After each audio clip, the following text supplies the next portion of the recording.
আমরা এখন একটা অঙ্ক করব যেখানে বলা হচ্ছে প্রদত্ত উপাত্তগুলোর মধ্যক কোনটি? মধ্যক বের করার জন্য আমাকে খেয়াল রাখতে হবে যে যদি আ উপাত্তগুলোকে মানে নিম্ন থেকে ঊর্ধ্বক্রম অনুপাতে সাজানোর পরে যদি সেখানে আমরা বেজোড় সংখ্যক উপাত্ত পাই তাহলে মাঝের সংখ্যাটাই হবে মধ্যক। যেমন এখানে উপাত্ত আছে কয়টি?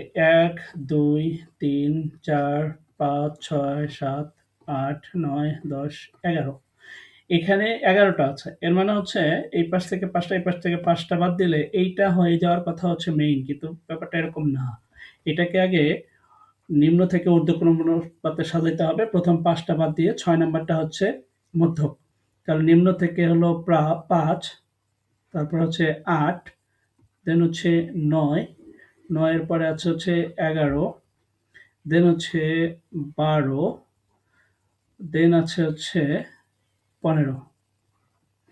তাহলে প্রথম ৫ টি সংখ্যা আমাদের বের হয়ে গেছে। এটা এবং এটা। তাহলে মূল মধ্যক হচ্ছে এটা।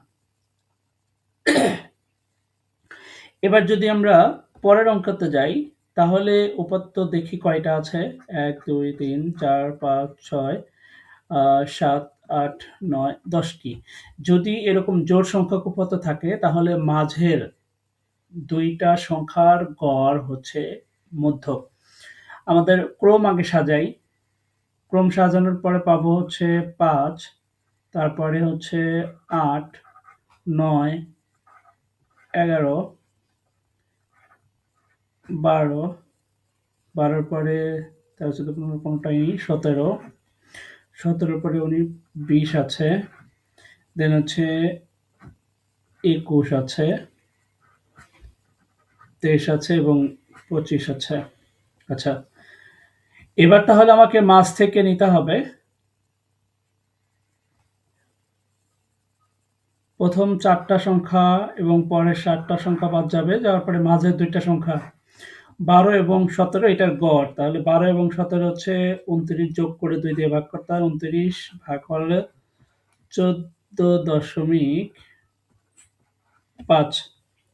এইটা হচ্ছে মেইন মধ্যক। তবে অ্যান্সারে যদি এইটা না থাকে, অনেক সময় ১৫ থাকতে পারে ভুলবশত বা ইচ্ছাকৃতভাবেই, তাহলে ১৫ হবে অ্যান্সার। তবে মেইন মধ্যক হচ্ছে ১৪.৫। এই হলো মধ্যক বের করার রুলস। আপনারা এই পদ্ধতিতে অন্যান্য অঙ্কগুলোর মধ্যক বের করবেন। সংখ্যা যতই হোক, জোড় হলে মাঝের ২ টাকে গড় করবেন। আর যদি বিজোড় হয় তাহলে এমনিতেই মধ্যক হবে। তবে অবশ্যই ঊর্ধ্ব থেকে নিম্নক্রম অনুপাতে মানে নিম্ন থেকে ঊর্ধ্বক্রম অনুপাতে আগে সাজাতে হবে। আপনারা এ ধরনের আরও ট্রিক্স পেতে ভিজিট করুন jobsasha.com। সেখানে পাবেন অন্যান্য এমসিকিউ, বিগত বছরের প্রশ্ন এবং কিছু মডেল টেস্ট। ধন্যবাদ।